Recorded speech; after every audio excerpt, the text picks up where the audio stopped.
একটা স্বপ্ন, নীল সমুদ্র আর ইতিহাসের ডাক। আজ শুরু হলো আমার আন্দামান যাত্রা। বাড়ির চেনা দরজা পেরিয়ে এক অজানা পথের দিকে।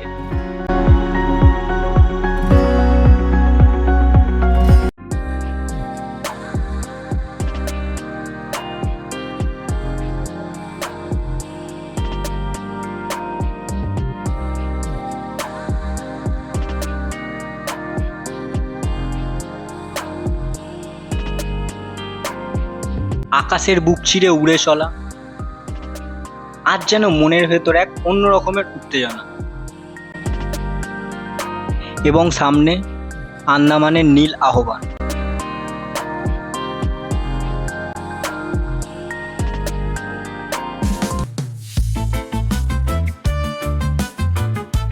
এটাই আন্দামান, যেখানে নীল আকাশ মিশে গেছে নীল সমুদ্রে।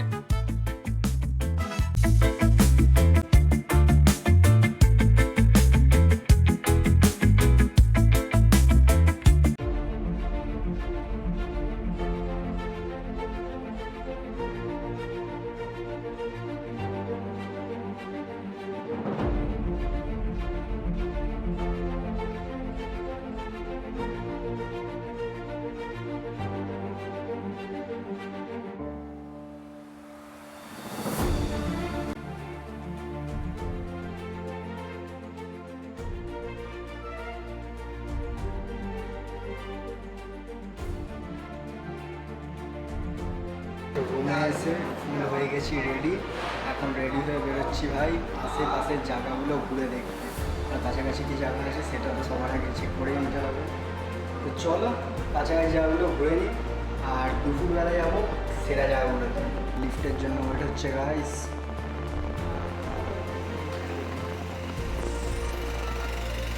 আমি চলে এসেছি লিফটে। তো এখন পেয়ে গেছি স্কুটি, আর স্কুটি নিয়ে যাব এখন লোকাল সাইট সিইং করতে। তো দেখি লোকালে কী কী ভালো ঘোরার জায়গা আছে, গিয়ে তোমাদের ওখানে দেখাচ্ছি। তো গাইজ এখন আছি আমি স্কুটিতে, আর আমি খোঁজে আছি সবচেয়ে কাছের সি বিচের। কিন্তু রাস্তায় যাওয়ার সময় ভিডিও করতে পারবো না, কারণ ভাই আমি একা আছি আর বাইক চালাতে চালাতে ভিডিও করা সম্ভব না, তোমরা সবাই জানো। তো চলো তোমাদের সাথে ডাইরেক্ট বিচে গিয়ে দেখা হচ্ছে। আর এই যে বিচে যাওয়ার রাস্তা সুন্দর সুশীল। গাইজ 10 কিলোমিটার একা বাইক চালিয়ে চলে এসেছি এখন সি সাইডে। আর আমার ব্যাক সাইডে যা ভিউটা আছে ভাই, ব্যাপক ভিউ। তো এই যে ভিউ, এবার সি বিচের ওপর গিয়েই আমি তোমাদের পুরো ভিউটা দেখাচ্ছি কেমন কী আসে না আছে।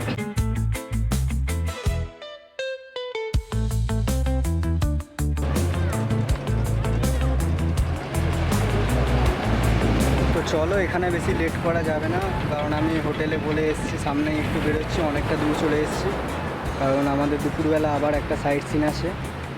সো ফাইনালি গাইস লাঞ্চ করে হয়ে গেছি রেডি। আর এবার যাব আমরা সেলুলার জেল, আরও অনেক সাইট সিন আছে। আর তোমরা তো জানোই আমি যত ট্যুর করি হাওলাদার ট্যুর অ্যান্ড ট্রাভেলার্সের সাথে করি। তো আমার এই আন্দামান ট্যুরটাও অর্গানাইজ করেছে হাওলাদার ট্যুর অ্যান্ড ট্রাভেলার্স। আর এই প্যাকেজের যে আমার বাজেট হয়েছে ভাই মাত্র 30,000 টাকা উইথ এয়ার ফেয়ার দিয়ে। তো আমার মনে হয় না পুরো ওয়েস্ট বেঙ্গলে এই 30,000 টাকার কমে কোনো এজেন্সি করতে পারবে, বা 30,000 টাকার আশেপাশেও কোনো এজেন্সি করতে পারবে। তো এরকম কম খরচায় চিপ রেটে এরকম বেস্ট ট্যুর করতে গেলে তোমরা কন্ট্যাক্ট করো হাওলাদার ট্যুর অ্যান্ড ট্রাভেলার্সকে।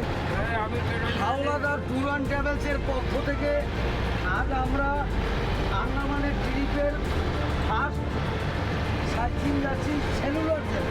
ঠিক আছে, আজকে আমরা টিমের 40 জন আছি, তাই কি না? আর সবাই মিলে আমাদের সাথে যে কয়জন এসেছেন সবাই খুবই ভদ্র, খুবই ভালো। আমি সাইট সিনে থাকছি, কিন্তু একটাই কথা, হাওলাদার টিম থাকবো না। তো সবাই ভালো থাকুন। একটা কথা বলুন, হাওলাদার কি, হাওলাদার কি। আন্দামান শুধু প্রাকৃতিক সৌন্দর্য নয়, এই মাটির প্রতিটি কণা জড়িয়ে আছে স্বাধীনতার ইতিহাসে। আজ আমরা যাব এক ইতিহাসের সাক্ষী, কালাপানি জেল, এক শান্তির ঠিকানা, করবিন বিচ।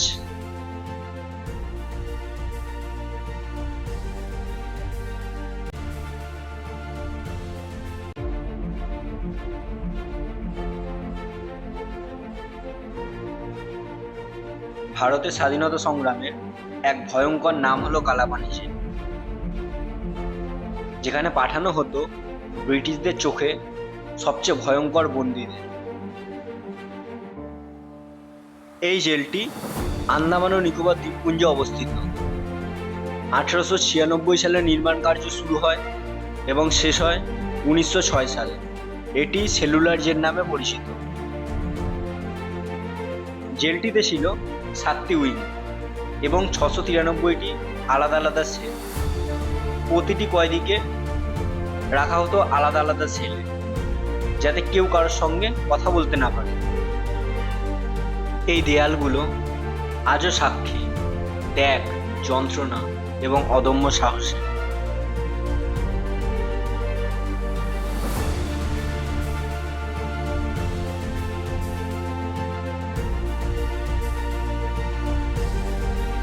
এখানে বন্দীদের ওপর চলত অমানবিক অত্যাচার, তেলঘানিতে বলদের মতো ঘোরানো, চাবুকের মার, না খাইয়ে রাখা, এইসব ছিল নিত্যদিনের ঘটনা।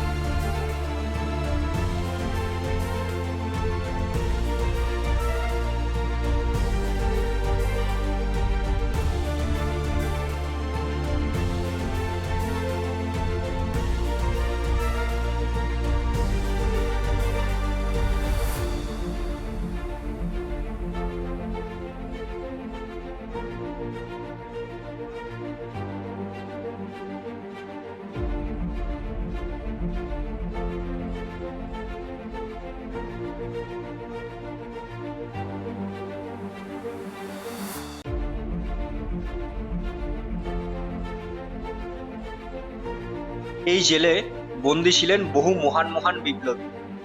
তাদের মধ্যে অন্যতম ছিলেন স্যার বিনায়ক দামোদর সাভারকার। অনেকেই এখানে জীবন উৎসর্গ করেছেন দেশের জন্য।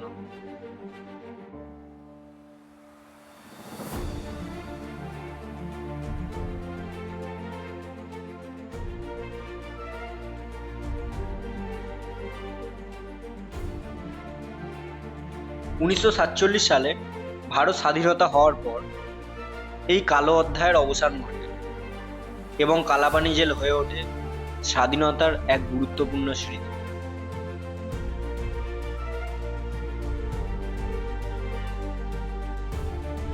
আজ এটি একটি জাতীয় স্মৃতিসৌধ।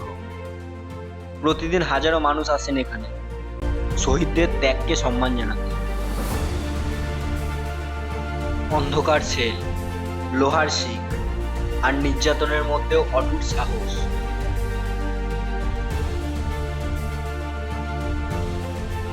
কালাপানি শুধু একটি জেল নয়, এটি স্বাধীনতার জন্য দেওয়া অসংখ্য প্রাণের নীরব সাক্ষী।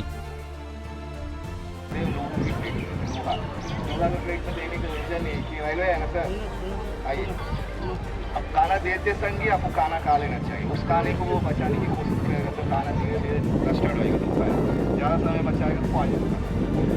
टेक्नोलॉजी की बोल होता था, उसकी कैपेसिटी आधा नहीं होता, दिन में 1 लीटर से ज़्यादा पानी। वो पानी इतना गंदा पानी होता है पी नहीं पाते थे बारिश के पानी। बट जेल में कभी भी किसी को भी नहाना है तो अगर यूज़ करें तो पानी नहीं था, तो समुद्र का पानी क्लीनिंग के लिए कीड़ा पड़ना लंबी स्ट्रगल नहीं करना आ जाएगी। टॉयलेट्स करने के लिए मॉर्निंग बाहर बचते थे दिन में 3 बार। टॉयलेट्स तो नेचर कॉल है, कभी भी आ सकते हैं। सेल्स के बीच में जो लोग होते थे टॉयलेट्स करना तो आसान नहीं था नाइट में।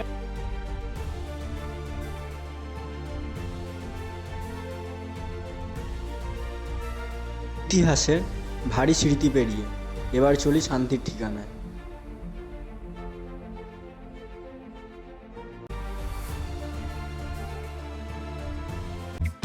নীল সমুদ্র, নরম বালির স্পর্শ আর শান্ত হাওয়া। কার্বিন বীচ যেন বলে দেয়, জীবন শুধুমাত্র সংগ্রাম নয়, জীবন মানে শান্তিও। আন্দামান শেখায় কখনো ইতিহাসের ভার, আবার কখনো প্রকৃতির শান্তি। ভিডিওটা ভালো লাগলে করে দেবেন লাইক, এবং কেমন লাগলো কমেন্ট বক্সে কমেন্ট করে দিন। তো দেখা হবে আবার এরকম একটি রোমাঞ্চকর ভিডিও নিয়ে। তো WB17 rider signing off. Stay safe, ride safe.